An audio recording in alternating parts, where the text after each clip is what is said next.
Thanks for joining me on Menopause Unscripted. Remember, the change is just another beginning. Welcome back to another week of Menopause Unscripted. I'm Dr. Heidi, and I'm joined this week by my friend Naomi Zellin.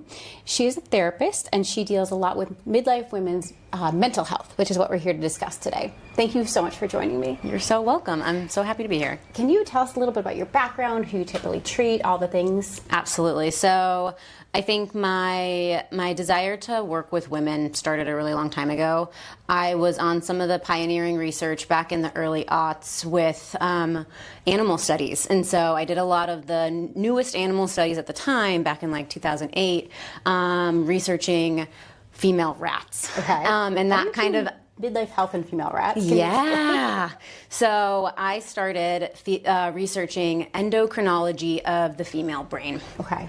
And specifically looking at kind of the HPA axis of stress, anxiety, and depression. Right. And so that's where all of my excitement for women's health really started. Rats. Female rats, which was great at the time, right? Because that was so new, and now we're just talking about it, and it's incredible that back then it was absolutely not happening.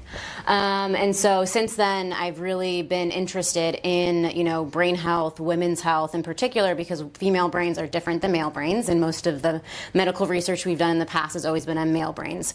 And now we're kind of here at the point of talking about menopause and perimenopause and midlife and how that impacts female brains so much, significantly different than men, right? I have a background in clinical mental health. I'm a somatic experiencing practitioner. I am a sex therapist, and I work with men, women, and all other genders. And I got to the point of thinking about this period of time because I think we're just so people don't think about women. No, and like you said, the research really did not include us for a long time. Mm-hmm. It didn't differentiate between genders. So for a long time, we had to extrapolate male data to female brains, which we now know doesn't really translate very well. Does not translate, yeah. And especially because we know that women experience anxiety and depression at almost double the rate that men do. And so when we get to this state of time in life when women's kind of brain chemistry is really being impacted by the decreasing estrogen and progesterone, there are a lot of kind of behavioral and cognitive implications of that. Can we just talk about that for a minute? What estrogen does to the brain versus what progesterone does to our brains and our mental state? Yeah, I think estrogen is the one that I'm most focused on because I think it is really important for two things that I'm fascinated by. One, estrogen supports the kind of the creation of dopamine, and in particular, when we talk about folks or women who are neurodivergent, they're already lacking dopamine, and that makes things like focusing hard, memory hard, initiating tasks hard. Yeah, and so when estrogen starts to drop, or when it's even kind of going up and down like this, it makes everyday challenges sometimes more hard, and women often feel I just don't feel like myself. And clinical sign of menopause or perimenopause. Really. Yes, 100%. And so why that is so important is when estrogen falls and dopamine falls, women just get into this I'm depressed, I can't do anything, I have brain fog, I just don't feel like myself. Oh, that is the thing you hear over and over and over in clinic is people won't really think that I'm in perimenopause and I'm in this zone of hormonal chaos, but they just don't feel like themselves. And I don't know about you, but I find that a lot of women in here almost are in what's the word I'm looking for? Menopause brain, right there. They're basically in denial that they're in perimenopause. I think they think maybe I'm not old enough for this. I just had a child. I can't be there. I just had a baby. And it's almost this denial. And I'm seeing them for oftentimes orthopedic symptoms of this. But we have this conversation about perhaps we should start talking about these things, and women just don't want to go there. Right, yeah. I think historically the conversation around perimenopause or menopause is oh, that's women in their 50s. Right. That's not me. That can't possibly be me. But what we know is that perimenopause starts as early as 35, and for women who are neurodivergent, that actually some of the newer research is coming out that they might experience it even sooner. Why is that? I think it's just the way that their brains are. I think there isn't enough research to give a specific, this is the thing that's pointing to it. But if I were to take an educated guess, I think because women's brains who are neurodivergent, because of the already lower dopamine, when it even starts to creep down just a whisper, it just is going to start the cascade of all of the things that impact their health, right? And I think what you mentioned is so important is that, right, it's not just mental health that's impacted. There's bone health, there's pelvic floor health, there's cardiovascular health, and all of these things are impacted. And it's kind of that slow burn, which is why I think sometimes it's hard to even notice, because it happens so discreetly, and then it's like, bam. And so I think that's why so many women are like, no, it can't be that. And it's like, no, it is. But really, that's what we've got going on. Exactly. So for just a moment, can we talk about what neurodivergency entails versus neurotypical? Because for someone who isn't a therapist, we hear these terms, right? Yeah, but great question. We don't necessarily know what these things mean, and is that me? Because I think everyone wants to be neurotypical, right? Because they think that is normal. Yeah. Can you just kind of tell us a little bit about the difference? So folks who are neurodivergent, they mostly experience, not always, there are obviously an array of symptoms, but folks who experience neurodivergence, they have parts of their brain, mostly in the forebrain, with executive functioning, and that's really the main thing that impacts a lot of neurodivergence. And executive functioning is a part of your brain that helps you, again, with task completion, with following through with tasks, with being able to just initiate and get motivated. And sometimes, in young kids, I'm thinking right now just women, but in young kids we see that in a lot of hyperactivity, right? There's a hyperactivity piece to it because we can't regulate ourselves. And then sometimes there's the inattentive piece where we can't focus enough. And all of those kind of converge in the front of your brain. And what we know about folks who are neurodivergent too is that their brains and their executive functioning skills actually grow and develop at a much slower pace than neurotypicals. So neurotypicals, if you see in the classroom, the kids can sit down, they pay attention. Kids who often struggle with neurodivergence can't meet that same expectation because their brains just don't have the chemicals inside to help them sit still. And This sounds like ADHD. Sounds like what you described. Yes, yeah. And you hear this a lot with women in midlife, that their ADHD feels worse, or we're not able to focus, or brain fog, or exactly those things. Yeah, which is why, going back to what we were just talking about, right? If you already have less dopamine in your brain to be able to do tasks, and then all of a sudden the chemical that helps make dopamine, estrogen, starts to fall, you are not making as much dopamine as you ever were before. So women in particular with ADHD or neurodivergence who experience and go through perimenopause and menopause are kind of getting a twofold in that experience because of that. So great insight.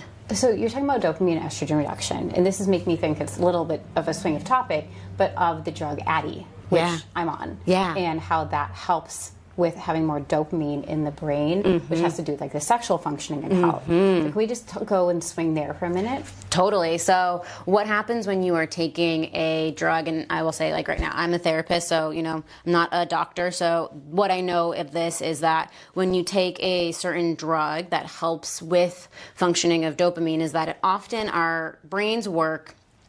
These little connections are called neurotransmitters. And in the center, in those middle of the neurotransmitters, is kind of this communication center where they're all talking to each other. And what happens when you don't have enough dopamine is that there isn't enough dopamine to talk to each cell. And so what those drugs are doing is actually allowing the dopamine to hang out in that center and talk for a little bit longer rather than getting sucked up.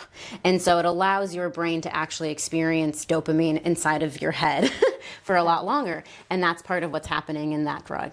And how does dopamine affect our sexual functioning versus our attention? Love that. Yeah, same thing. So we have a handful of chemicals in our brain that, yes, they do a lot of things. So one, we're talking about attention, but dopamine also in our sexual functioning is impacted by estrogen. And it's also impacted by oxytocin. So oxytocin, as we know, is a chemical that makes us want to bond with people. Makes the us warm fuzzy. Yes, it's the warm fuzzies. It's the ooh, look me in the eye, I want to hug you. And oxytocin is also something that estrogen helps create.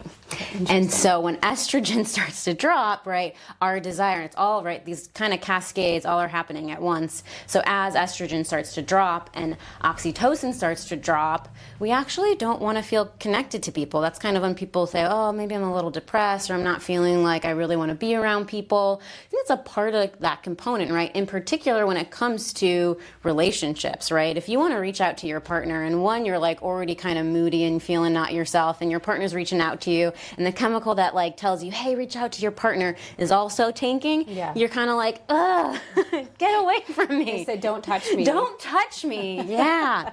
And I think that's really important because we see that in how relationships start to really be impacted in this stage of life. And it has nothing to do with the relationship itself most of the time. It's just more the fact that there's like these chemical changes. 100%. And as we kind of know, desire and stuff lives in the brain a lot. Yes. So yes. Yeah. Right.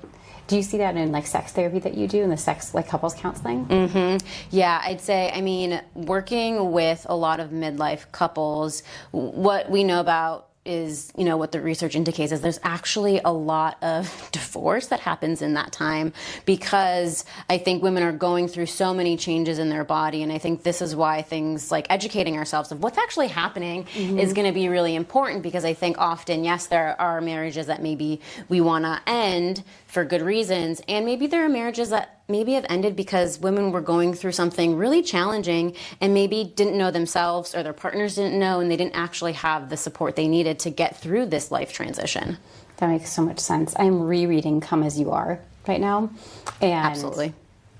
Literally every chapter makes me wish that every single person knew these things about their relationships, about themselves, both men knowing it about women and understanding better, right, and women knowing what they're experiencing during this time. 100%. Yeah, and I think if you kind of go with what I think Emily Nagoski is an incredible sex researcher. You know, the biggest thing that came out of that book was the accelerators and the brakes that she talks about, right? What pushes on the gas for desire and what kind of slams on the brakes. And if we kind of bring it all together, right, if you have so many things slamming on your brakes, you're not feeling yourself, you're overwhelmed, your sleep is disrupted because of menopause, right? You're having a hard time connecting with your partner, your kids are driving you crazy. You're struggling at work because your brain feels fuzzy because you haven't been sleeping. And those are things that are constantly putting on the brakes of your desire. And so when people come and see me kind of trying to figure out, well, I just like don't want to have sex, I'm not connected, I just like feel so distant from them, we feel like roommates, it's like, oh man, you were working from empty, that you slammed on the brake and there is just nothing hitting that gas pedal. And so we got to learn what are the things that are putting on those brakes in your relationship, in your body, in your life, right? You have to kind of see it holistically so that we can bring in more of the space. Be like, okay, what's on that accelerator? What's going to turn you on? What's going to allow you to be inside of your body? How do you want support to look? It's going to look different in this time of life than it might have otherwise.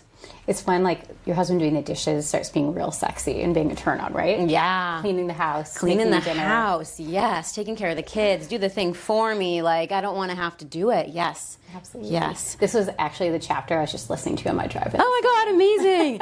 It's like, I just listened to this about 2 hours ago. Yeah. And I think that's so important, how support in this time is just so pivotal. Definitely. Yeah. So let's go back to the brain. We talked about dopamine, and we talked about estrogen. Let's pop over to progesterone and what that does. I will be honest, I'm not as familiar with progesterone. No problem. I have taken most of my dive into estrogen and oxytocin, I will say.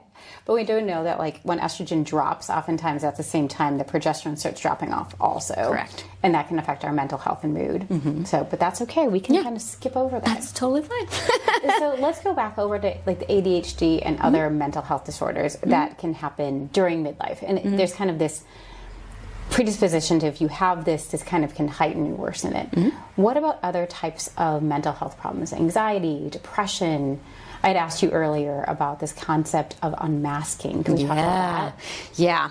Yeah. So going to, if women are experiencing depression and anxiety in general, right? I think what happens is when we look at a lifespan, if you've come into midlife without any history of anxiety or depression, you might experience it for the first time. But I think what you're saying is, if I've already experienced anxiety, depression, how is that impacted when I get to this point? And when we get to that point, it's really similar to ADHD, right? And neurodivergence in particular, is that anxiety levels will often increase because our ability to tolerate stress is at an all-time low, because we're often not feeling like ourselves. And so anxiety tends to spike because the stresses of life feel even more overwhelming than they did before. Our ability to be resilient in this time of the stage of life for women has been really disrupted because of all of the hormone changes going on. And so anxiety often increases. And with that, depression can often increase as well. So that can look like just struggling to get tasks done. And, mental health, there's a lot of similar symptomology. And so with depression in particular, it can look similar to symptoms of ADHD that women experience, having a hard time struggling getting things done, having a hard time getting tasks completed. And they do all get more, what's the word I'm looking for? They get impacted at the same time. Yeah. One of the interesting things I see in here is this intersect with mental health and pelvic health and sexual functioning here, and also orthopedics. Yes. So doing orthopedic PT and doing pelvic floor PT, I have these women who have had reduced resiliency because of reduction in hormones. They're getting injured or having injuries that happened previously, kind of seem like they're cropping back up. Then we start trying to do PT. And it's like the ADHD kicks in, which then amplifies anxiety. And oftentimes what I hear is women just beating themselves up. Oh, yeah. Because I'm not doing my PT. I'm embarrassed to come tell you. Yeah. They're not making progress because they just can't get on the task. But then we have this nasty cycle back into the mental health. And so oftentimes I'm trying to co-work somebody with a therapist like yourself at the same time, because we have to attack this from both sides, both the physical and the mental, because I am not a mental therapist. So as much as I can try to coach someone through that, that is not my job. Yeah. And this is something that I see on repeat week after week. And it's interesting because I never seen the men doing this. I never seen the men doing this. They just come in and they're like, yeah, I didn't do my homework. Or I did. But the women, it's like this beating up. And how, from a therapeutic aspect, can you help somebody with that and like that feeling of just, these women, just literally, it's like they just are beating themselves up. How can you help with women doing these things? Wow, you're touching on such a big point, and what women feel every day is the weight of the world of needing to be perfect and to do it all and to show up, and to, the fear of not being the person that she knows she can be, right? I think that's what I was before. Exactly. And I think that's the hard part. It's like, I used to be able to do all of these things and now I can't. I don't recognize myself. I think to really slow it down and parse out what are the things that are at the root of all of the stress. Where is the thing that's causing the biggest issues?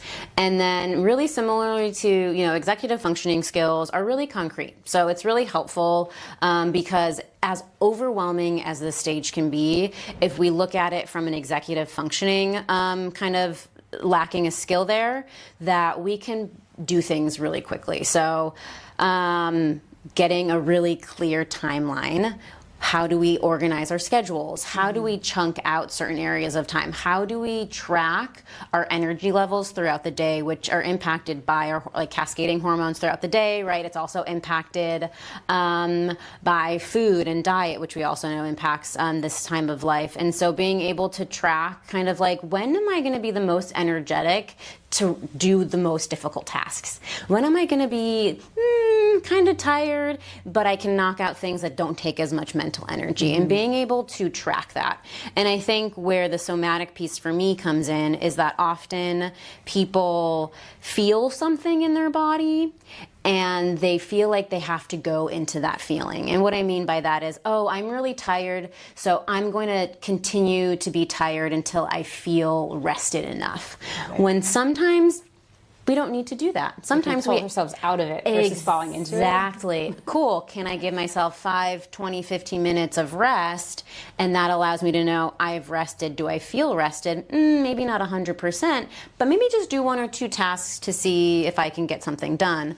Oftentimes, we can start getting things done once we just do one little thing. But we got to go for the low-hanging fruit. That's what I always like to tell people. I was like, don't do the hard thing. Don't try hard. Try easy. It's like, just do the one dish or just strip the bed. Don't even do the laundry. Just get it all done and then just see how you feel and then kind of take it one step at a time. I think we just often see it too much of a big picture and just little baby steps. Yeah, get that energy back up. Exactly. Take a rest. It's okay. It's also women. Like, we can't take rests. That's also given permission, right? I am the worst. Okay. The absolute worst of it. It's okay. Yeah, someone telling you that it's okay. It's okay. Because we don't do that to ourselves. Yeah. But with the somatic therapy, can you tell me the difference a little bit between that and CBT? Because we hear a lot about CBT for women's midlife health. Can you talk a little bit about what somatic therapy can do for us that's a little different? Yeah. CBT is great, I think in particular with depression and anxiety. Where CBT stands for cognitive behavioral therapy. So what you look at is, what are my cognitions? What are things I'm thinking? How does that influence my behavior? And then how, what is the next step? And so often the way cognitive behavioral therapy is kind of taught is that your thoughts influence your behavior. So if you change your thoughts, you can change your behaviors, which is great up until a point. Right. Because what we also know is that our brains and our bodies aren't disconnected, right? This also is a part of this. And so somatic therapy actually, at the root of it, is working with the nervous system, which is really working with your 5 senses. So not just your thoughts, but you're also working with emotions, physical sensations. I call that proprioception. So like, what does it feel like inside? And I'm sure you hear people in your clinic, oh, pain. Okay, pain is a kind of a messenger of proprioception. So sometimes we can feel energetics, we can feel things swirly, tingling, almost like when your foot falls asleep, right? There's constant kind of messages inside, internally, that we want to track. It can be sight, it can be smell, it can be, vision, something like that. And so somatic therapy takes cognitive behavioral therapy and kind of just expands it, right? We are expanding, okay, well, when you think about that thing, what does that feel like in your body? Where do you feel that in your body? Okay, when you feel that in your body, what are the emotions tied to it? So we're really expanding all of that and noticing kind of what the whole body is communicating to us. And then with that awareness, it's the mindfulness piece. What is the next step that we want to do? What is the behavior we want to do? So they're similar in certain ways, but different. And they kind of do, stack on top of each other. So you mentioned pain earlier, which is something I work with people with every day. And one of the things I do here is I try to get people to differentiate between sensations. Is it really pain that you're feeling? Or is it discomfort? Or is it something else? How do you work with people with that from a somatic therapy point of view? Because that's something I deal with all the time, where people are so rooted in that my body hurts. I'm like, but does it hurt? And when does it hurt? And do and working with, am I anxious about my condition, and does that amplify my pain? Is it really pain? Is it something else? Because so many times, every single thing has become pain by the time they come to see me. And it's not really pain, and so we use a lot of different words like discomfort. Is it therapeutic discomfort? Are you feeling a stretch? Are you feeling the muscle work? Because sometimes just making the muscle work, people think that is pain. And they can't get that separated. So how can you work with that on your end? Great question. What we know about chronic pain is that there's often a point of it, and because the way the body works, our bodies intuitively want to help us. And so when there's pain, we often clamp around the pain to kind of protect it. That's what the body does, which often increases inflammation. And so it's not just that small pain point, it's now the muscles and the tissue around it are clamping down, creating more inflammation and more pain. And the way I like to work with pain is I like to use I use a bullseye model.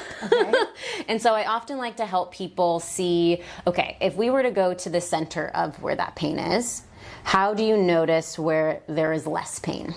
And so coming out from the center. Okay. I like this visual. Yeah. It's a great visual. People love it. And so what happens is people say, well, the pain is everywhere. It's everywhere. It's everywhere. It's like, and it's generally in a very localized spot. So often I like to have people say, okay, where is it the most intense? And then can we go out a few rings and see, okay, where is it the least painful? Where do you not feel any pain around that center? And can we focus on where there is no pain? And that often allows people to spread their awareness, right? What happens when you're working with the nervous system is people kind of get like very tunnel visioned, and when we kind of focus somewhere outside of that tunnel, we actually expand the nervous system's ability to take in, oh, what else is happening here? I love that. I've never heard this, and it's great. I'm going to steal it. Yeah, please. And that's how you work with it. So, okay, what's the outside? And then, okay, can we go in and in? So eventually the person can be in that just one area of pain. Interesting. Yeah. I love this. Yeah. All right, I'm going to jump topics again. Yeah, there's so many different things I want to talk about. Yeah. So we kind of talked about pain a little bit. Now I want to go back to the mental health and talk about the concept of unmasking. Yes. So can you tell me what this is? Because I feel like this is me. And I have been telling my boyfriend, I think that all of a sudden I have Tourette's. Yeah. And I don't mean to, but all of a sudden I'm just swearing and dropping F-bombs all the time. Yeah. And he calls me out on it. Yeah. Because I don't even know I'm doing it. And honestly, sometimes I think that like my filter has just been taken off, and I try really hard to put it back on, but I feel like I'm then putting back on the mask, like on the damper. Yes. And I feel like lately my damper has just been removed, and it's hard to put it back on. Can we talk about that? Absolutely, yeah. So another key feature in neurodivergence, and I think what shows up in perimenopause and menopause, is impulse control, right? And that's a big thing with masking, is that when we are masking, we have the ability to kind of have a certain level of impulse control to like keep ourselves in a state of, what is socially appropriate in different areas. And when our impulse control kind of goes down, we have a lack of our filter, if you will, to be able to kind of hold ourselves together in a socially acceptable way, right? And so when people are I will say, it is a lot of energy to kind of keep yourself all rigid and like, okay, I'm going to just like be a normal human person today, and I'm going to go out in the world and like do my thing. And I think you see this, see this with like, kids when they come back from school. It's like especially if they're neurodivergent, they like work so hard to like do the thing at school and they just like flop. Does this feel like you have to clinic? Because this feels like me. It's like all day at clinic. Yeah. I'm like, this is like my clinic persona. Yes. I have to be the therapist and the healer, and I have to keep it together and keep all my emotions inside. Yes. So I don't put them onto the patient, right? Exactly. I feel like I leave work and like that just, I can't do it anymore. Yes, yeah, because of that ability to hold in. And so when we kind of have used up the tank of our impulse control, our ability to kind of tolerate being in that state, it just kind of goes out the window. And so often we'll hold it in for, the people outside, but the people that are around us that are closest sometimes are impacted the most out of us not having a filter. And you're like, man, I just don't want to like deal with you anymore. And I'm really sorry, but yeah, exactly. Like, I'm just going to be a little bit kooky right now. Yeah. He gets the weirdo side for exactly. sure. Yeah. Like I can't do it.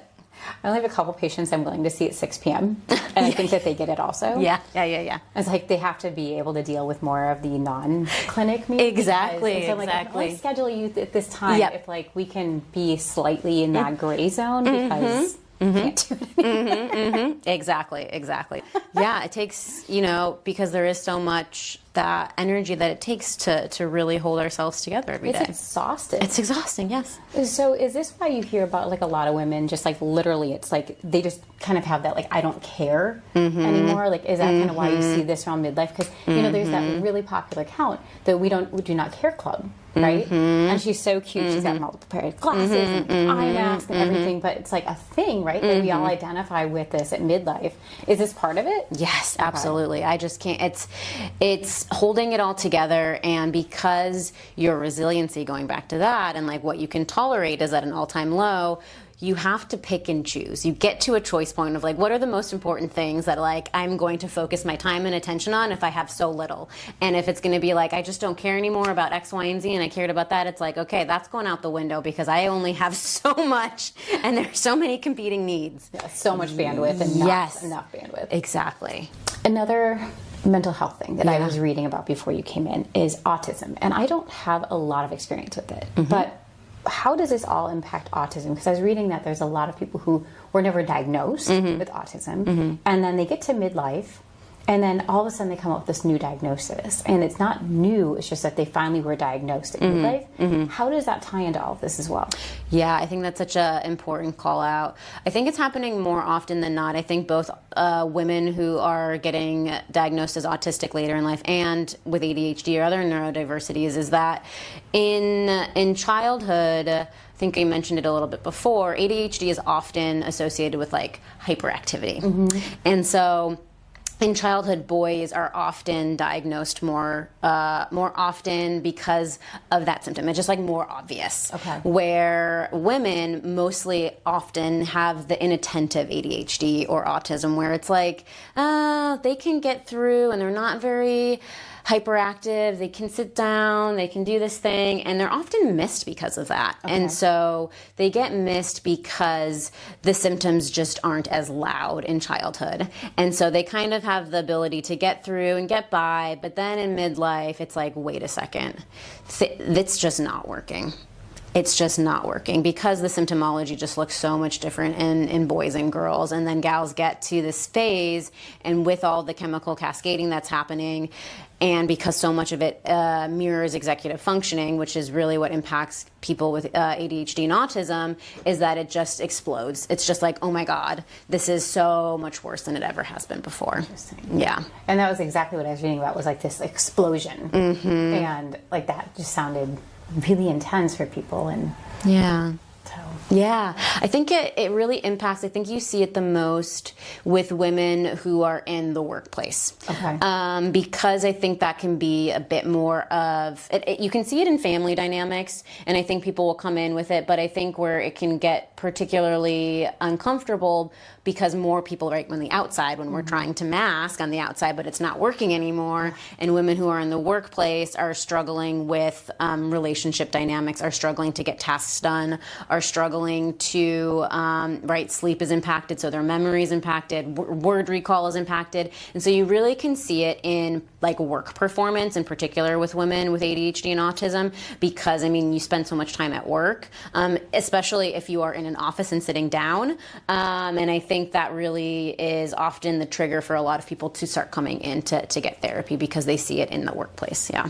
And we hear that all the time, like that women just, they feel like their work performance is maybe impacted the fact that they are leaving the workforce early, or their productivity has gone down. And do you have certain things that you, and this might be really too general, but do you have certain things that you would broadly tell women that these are things that they could be doing to help that in the workplace, like certain skills or tools? Like, are there a few that you broadly could say might be good for people to try? Yeah, I think it's similar, you know, with executive functioning. I think the biggest thing that I always try to tell my clients is, and I like to talk, I talk in business talk with my clients who are in corporate too, where it's like, what are your standard operating procedures, right? Like, what are your personal SOPs? You have to have that down. I think it goes back to how do you create a schedule and a way of living that your brain can operate in. And so if you're going into the workplace and you're struggling with meetings at a certain time, you're struggling with emails at a certain time, you're struggling with certain like coworker dynamics, figuring out when you feel your best self, right? And figuring out what you are going to need to be able to operate in whatever daily schedule you create. So is that working out? Is that you're going to need a certain coffee or a drink, or neurodivergent brains love a stimulant, right? And so, yeah, take a coffee. They're great. So really optimizing like for your brain, because everyone's brain is different. Everyone's way of living is going to be different. So you really have to be kind of a little bit of a researcher in your own right and say, okay, well, what is the thing that actually really works for me? And then implement that. And then implement that. When. Yeah, and I always like to say, this is another analogy. I love analogies. I'm a therapist. what I tell my clients when they are starting new things or new behaviors, including, you know, creating schedules or tasks, is not to judge the first one. So I always like to say the first pancake is never a good pancake. Never. It's never a good pancake. Sometimes the second one, never a good pancake. So you have to keep trying, right? Don't give up just because the first, second, or third time didn't work with this new skill or this new thing that you're trying to implement. And so, yeah, it's my favorite thing. So many things. Yeah. Because that's really it. And I talk to people all the time about when you can try to do your PT and when you can do your exercise. And for me, I have to have it scheduled in. I'm an appointments girl. And if I don't have appointments, I will waste an entire day. Exactly. Get absolutely nothing done. Yes. But it's like if I have it scheduled and I make an appointment with myself, then I'll go. That is something everyone struggles with. And it's like I tell them, if it doesn't work for you that you did it this time, try a different time. And again, start with a little bit. My favorite motto is, something's better than nothing, because we get so hard on ourselves and we have to try to get it all done. Yes. And I try really hard to give people maybe only 3 or 4 things, because my younger self was like, I'm going to give someone 20 exercises. Yes. And no one ever did it because, you know, this younger person feels like you have to impress the person with how much you know and I'm going to give you all of these things. Yeah. But no one does it. No. Right? I can't do it if you throw 20 things at me. Yeah. So it's like 3, maybe 4 tasks. Yeah. Do that for a week or 2, gain mastery over that level. Yes. Yes. But also, when am I going to do it? And back to the pelvic floor ladies, a lot of them wait until right before bed. I'm like, you are too tired then. It's just, and they're like, well, that's when I'm in my bedroom by myself. I'm like, you got to figure out another time. And I try, it's like 5 minutes, 3 times a week. You know, so I try to keep it really small. And that's something that I find is more helpful. Yeah. But again, like the first time never works. The second time might not work. And so oftentimes people give up before they actually even figure out. Yes. So. Yep. Yeah. Interesting. Yeah. Failure tolerance. What? Failure tolerance, right? We have to learn how to tolerate and be able to be okay with when we don't do it 100% successfully.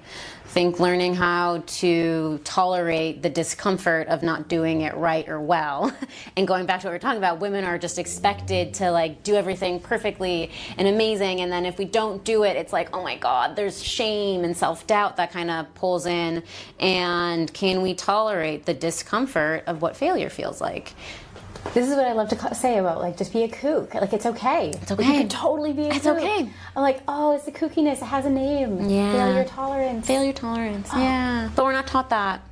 No, we're not. We're not taught all it. taught that we have to do it perfectly right away, or we are somehow not worthy. Yes. Yes. What are some other things, other tips that you give broadly to a lot of your people for this midlife women's health? Like, I feel all of these feels. Are there other just broad general strokes that you like to give people? Yeah, I think going back to kind of the chemicals in our brains, the things in our brains that are happening are often drawing us away from relationship, right? Away from people. And we are animals at heart, right? We are social creatures, and it's really important for people in general, this is just very broadly speaking, to have great relationships and to have a support system. But I think in particular in this time of life, relationships are so important. They're so vital to our health in so many ways. And I say if there's anything that I would broadly say is creating relationships and leaning on other women who are experiencing this, friends, like siblings, cousins, you know, community, spirituality, whatever it is that draws you into a community, I think is one of the best protecting factors. There's a lot of other things. There are medical things we can do, like you can do HRT, you can have really comprehensive multidisciplinary care, but I think for what I like to guide people to is, how can you just connect with people? Don't feel alone in this experience. Women that have suffered like kind of alone in this for so long, and not anymore. I love that. Friends. That's why we hear about community. like friendship is so important for Yes. midlife women, and oftentimes that's a struggling time because the kids, if you have them, are out the door. You know, you might lose that. Maybe we're leaving work, right? Hopefully, we're finding other ways to be socially connected. Yes. And so, Yeah. you hear a lot about that, like why friendship in this time is so Yes, important. and some of the hardest times to find. So really making it an effort. With that noise, Yeah, you have to do it. I feel like that is a great place for us to wrap this up. Let's do it. Thank you so much again for being here. And we will put all of the places that people can find you, both in person and online, in the show notes. Perfect. So thank you again for so sharing your welcome. wisdom with us. Wait, you didn't do your health negotiable. No, I'm not there yet. Oh. Well, let's start that over. I feel like this is a really great place to wrap this up. So thank you so much for this conversation and being here today. You're so welcome. We will put everywhere that we can find you, both in person and online, in the show notes. So everyone who wants to learn more about you or maybe work with you, it'll be in there. Incredible. Well, thank you again. And thank you all for being here for another week of Menopause Unscripted. If you liked today's episode with Naomi, please like, follow, and subscribe everywhere you find your favorite podcasts. With that being said, can we just ask one more question? Absolutely. I say we, as in like I have multiple personalities. Maybe I do. Yeah. All your parts are showing up. All your parts want to be Right? seen. It's like all the we. Yes. Like I try not to we it because I'm like, that's showing. Yeah. That's too much unmasking. But can you just tell us what is your one daily health non-negotiable? My one daily health non-negotiable that I actually recently started, I think within the last 6 months, is my nighttime routine. Ooh, tell us more. I never had a nighttime routine. I was really locked in with the morning routine, and now my nighttime routine, I think, is even more important because it sets you up for the next day because sleep is so important.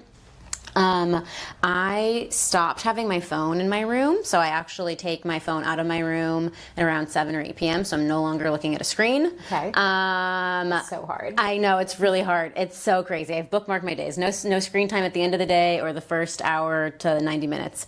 I take magnesium. I allow my body to kind of settle and relax, and I read a book. For me, I had a lot of restless leg syndrome happening, so for me, getting my body slowly integrated and ready into to slumber has had a massive impact on my day to day, and so amazing. that is like a non-negotiable at this point. I love that. Thank you so much for sharing. You're so welcome. Well, I will see you very soon. Yeah, So we'll do more conferencing together. absolutely. Oh, thank you. Yay. Now I have to end with the boring stuff. While I am a doctor, I am not your doctor. This podcast is for entertainment and educational purposes only. If something in today's episode resonated with you, please bring this to your own healthcare team and self-advocate. We always are promoting that. I cannot wait for you to join me on next week's episode of Menopause Unscripted for another hot topic.